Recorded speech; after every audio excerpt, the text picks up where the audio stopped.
Okay, very good. Judge, this is a motion to suppress the search and seizure of Davion Murphy. There was, so let me just back up. Mr. Murphy was actually, Davion Murphy was arrested on January 6th of 2025. There was originally an arrest warrant that was put out on Mr. Murphy, Davion Murphy, on July 27th of 2024. That was recalled when an indictment was issued, and the KPS was issued on August 15th of 2024. So after Mr. Murphy, Davion Murphy was arrested by So just so y'all know that this person that they're talking about, the Davion Murphy, guys, he was on the run for like 6 months. Like he was out there, like they couldn't find him. They was looking up under bushes, trees. I mean, looking everywhere, they couldn't find him. For a whole 6 months, he was out here in these streets. I think this happened in July. They put out the warrant July 24th, and they did not find up and catch up with him until all the way in January. I don't know who was hiding him, who helped him, or how it went, but baby, you talk about somebody being hidden. Now, in this regards, what she's about to be arguing, we heard they did file a motion in regards to Davion Murphy in regards to the search and seizure. How police kind of like obtained and searched evidence connected to Mr. Murphy. So let's see what she has to say in regards to this. But I think this may be our tattoo man. I know they wanted to talk about his cell phone, his text messages, his call logs. So kind of like back that way, but yeah, he definitely something else. He know how to get out here and run. But let's listen in.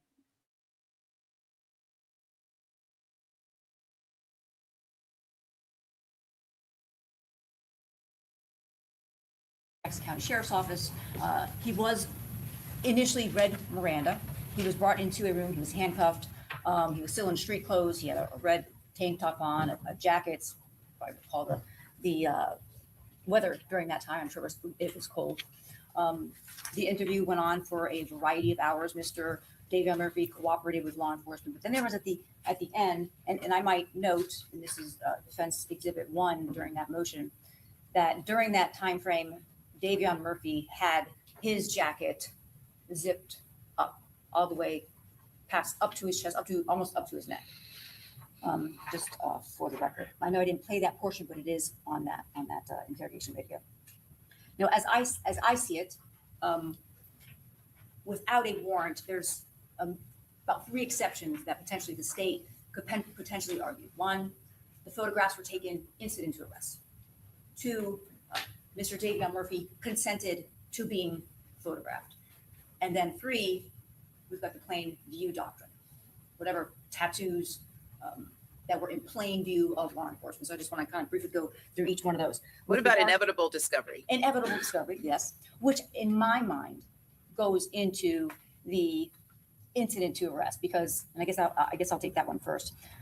Incident to arrest, you have the purpose of that exception to the search warrant is for not only officer safety, one of the primary reasons is for officer safety, but when someone's arrested and they're booked into county jail, what have you, again, officer safety, inmate safety, to make sure that individual is not bringing any contraband into the jail.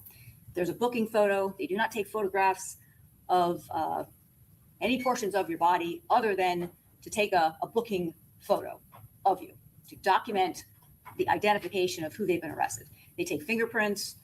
They ask you a myriad of questions, background information. These are purely administrative procedures, and they're routine when someone is booked into county jail.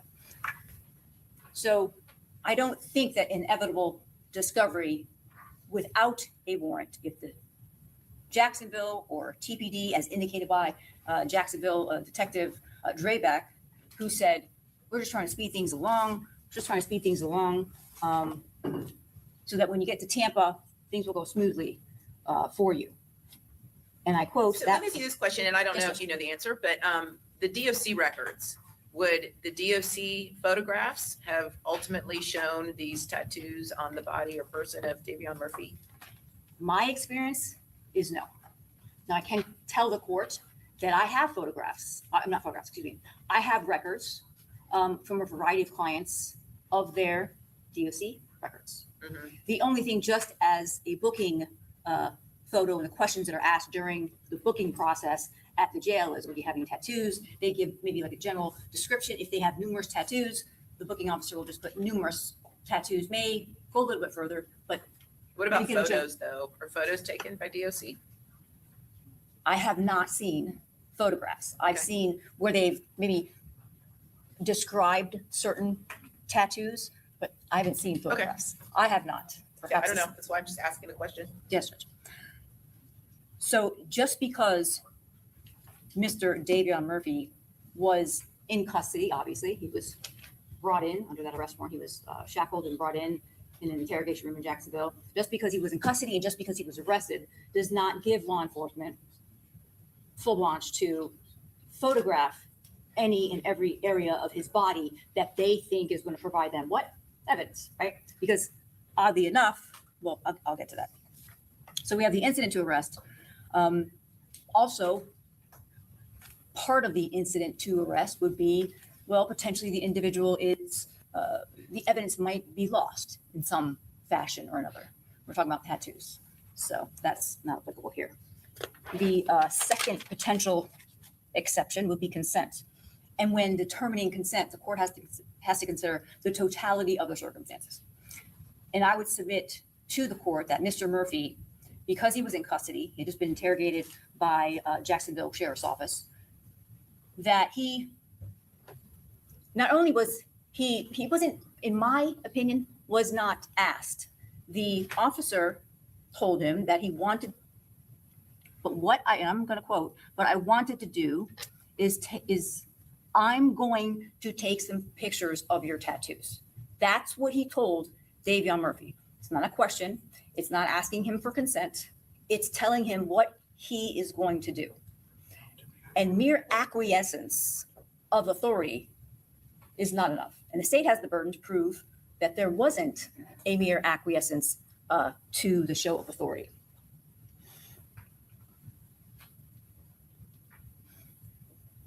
In order to show that Davion Murphy consented, the state has the burden to show that his consent was free and unrestrained. It was an unrestrained choice that he had made. I haven't been provided anything wherein it was explained to Mr. Murphy that he's consenting, that he's signing, that he's got a right to not consent, right? That was never explained to Davion Murphy. So I think in the totality of the circumstances, there is no consent by Davion Murphy to the photographs, which, by the way, were personal in nature, in that he lifted up his shirt. These are not portions of one body that are in plain view. And again, these are not photographs that are taken when someone is arrested. Yes, someone who is detained, a detainee in a jail, has less privacy rights than the average individual, and they do. But does that mean that the state and law enforcement get to trample on his constitutional rights as well, when they could have simply got a search warrant? I have other cases where they want to see my guy's tattoos. They obtained a search warrant and took photographs of the individual's tattoo that they thought had a nexus or were related to the crime involved. So looking at the totality of the circumstances, I don't believe that Mr. Davion Murphy gave consent. Now, plain view, obviously the stomach is not in plain view. One of those photographs, the detective admitted, and you can see in the photograph where he actually pulled back the back of his neck, the tank top pulled it down. So obviously those areas are not in plain view. So you're saying the back of his neck is not in plain view? No, that tattoo, specifically that tattoo, where he had a tank top on, right? After he took his jacket on. It says, I think, 1,200, right, on the back? Yes, Your Honor. Okay. That was not in plain view because the officer or the detective actually had to pull his shirt down from his back in order to observe that and take photographs of it. And because there was no search warrant obtained by the state, the burden is on the state to prove that one of these exceptions apply. These motions, defense 2A through L, should be excluded, as well as the portion of the videotape where those pictures are being taken. And inevitable discovery, that's Yes, potentially.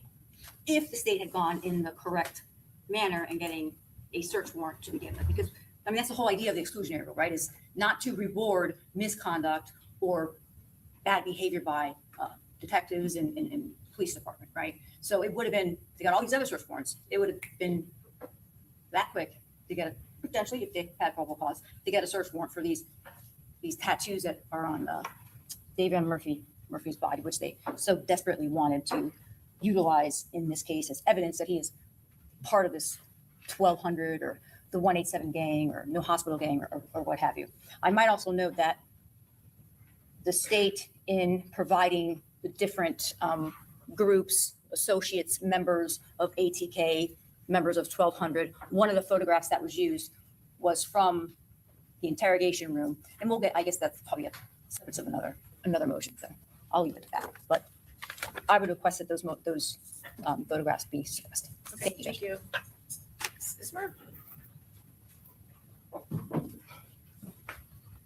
Good morning, Your Honor. Morning. I will address the specific exceptions. The state's position that a search warrant was not required in this case. If we are looking specifically first to the search incident to arrest, the defendant was lawfully arrested on a warrant. Law enforcement has the wide breadth in conducting a search of the defendant. By law, Florida statutes 901.21 conflict with the defense's argument that this was some kind of intimate or private search.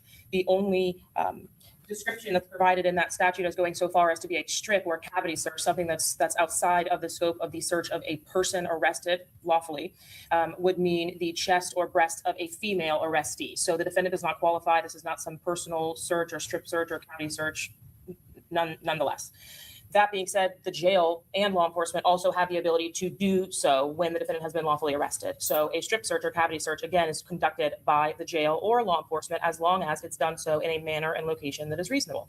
The defense would argue that the defendant had a right to privacy in the areas that were depicted, but as the defendant entered the interrogation room, his jacket was already off of his shoulders. The 1200 on the back of his neck was exposed. The block, so 1200 block is what the full tattoo is on the back, was not exposed, and that is what was covered. So the word block on the neck and the tattoo on the chest or stomach area are what really appear to be at issue. Other tattoos include those on the defendant's hands, which were obviously in plain view, and the side of the defendant's neck, as well as the upper chest area, also all in plain view, applying or meeting the standard for a plain view exception. Additionally, as it relates to the defendant's consent, when it comes to those areas, I think the question asked of the defendant was, what's that belly looking like at the time that the defendant lifted his shirt? Obviously, not necessarily needing to establish consent to prove that the law enforcement officers did not need a search warrant in order to obtain these photographs. The state would argue that that was consent to at least obtain the photographs on the stomach. But most importantly is inevitable discovery. The jail does in fact document the description of the tattoos, their location on each of these defendants' persons, but also these law enforcement officers are acting in a manner that is an extension of the jail. They are permitted to take photographs, even if they were roadside of an arrestee, when they see, for example, on someone who's been arrested for murder with a gang enhancement, tattoos indicative of being a gang member. That said, the Department of Corrections does in fact photograph gang members. So the records that Ms. Toomey may have been referencing for Department of Corrections records received for her by other cases or with other defendants referenced may be what's called a penitentiary pack, or referred to as a penitentiary pack. That commonly includes a photograph of the defendant or the most recent photograph of the defendant that's been taken by the Florida Department of Corrections, their classifications and locations over the term of their time in the corrections department or prisons that they've been sent to, transfers, incidents, and fingerprints. That is the standard penitentiary pack. This particular defendant, though, has a designation, which means that he is on notice and noticing law enforcement agencies that he is in fact a gang member. That is a different document from the Department of Corrections. But each time the defendant would be transported, each time that the prison that he is located in would see additional tattoos or gang evidence, including his interactions or incident reports or having contact with the guards for gang activity, it's all documented, but thoroughly documented, as confirmed by the defendant in his interview, are his tattoos. So he specifically says to the detective, you already have those, the prison takes those, etc. Because in fact, what's called a STAR report from the Department of Corrections is specifically the Department of Corrections log of each inmate and every tattoo on that inmate's person. It's not only to keep track of the gang activity, involvement, developments, etc., but also to ensure that they are cracking down on the illegal tattooing in custody. There are several reasons for it, but they certainly monitor each defendant, not only at the time that they notice new tattoos, injuries, that type of thing, but also at the time that each of the defendants are transported. It would I can only assume appear from the defendant's interview that he acknowledges and admits to that because he repeatedly says to the detective, oh, the prison already took them. Those are the most updated ones, and I received them all in prison. I'm just curious, does every inmate get a STAR report in DOC or just those that are suspected of gang affiliation? Only those that are documented as having some involvement with a gang. So everyone gets a penitentiary pack. That's the basic information. And then if there is a gang attachment, that's a STAR report. That's the gang report, essentially. Okay. So at this time, Your Honor, the state's going to request that the court deny the defendant's motion as it relates to the defendant's tattoos having been taken by Detective Nieder. The Fourth Amendment certainly protects, just at a basic level, the search that was conducted. There was the scope of the intrusion that should be considered, the manner in which the search was conducted, the justification for initiating that, which of course is the charges in this case and the facts surrounding it, paired with Detective Nieder's knowledge of these gangs and the place that it occurred, which of course is in the privacy of a law enforcement district room, not on the roadside or something along those lines. So starting first with a Fourth Amendment analysis, law enforcement didn't violate any of the defendant's rights, but also in the event that the court believes that a search warrant would have been appropriate, the exceptions that the state would be relying upon are a search incident to arrest, plain view, consent, and obviously, most notably, the inevitable discovery of those records, which would have already been documented. Okay, very good. Thank you. Okay, let's just go ahead and take our morning recess. It's 10:33. I'll be back at 10:45, and then we will proceed with Mr. Gathwright's motions. Under advisement.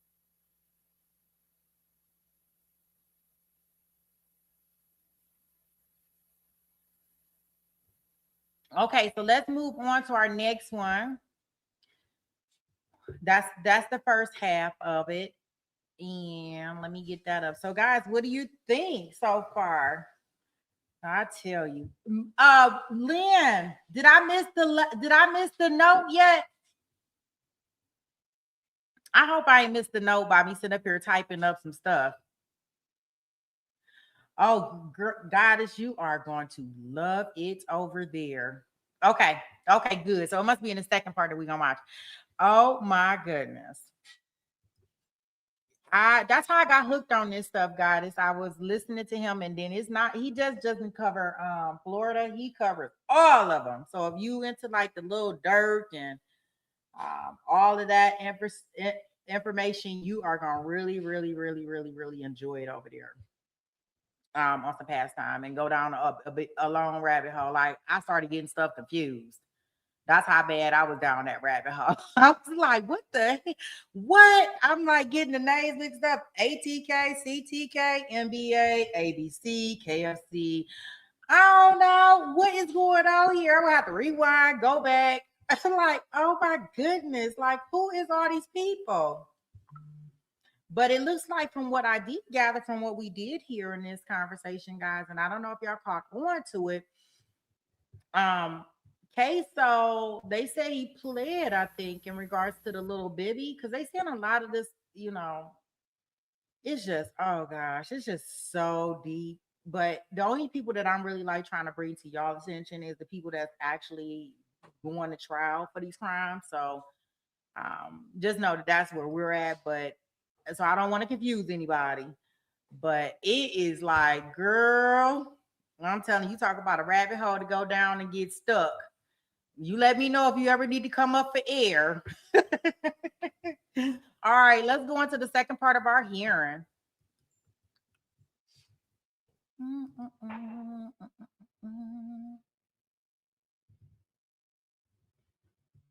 I'm ready to see him put up his sign to his wife. I can't wait to see that. I hope I don't miss it.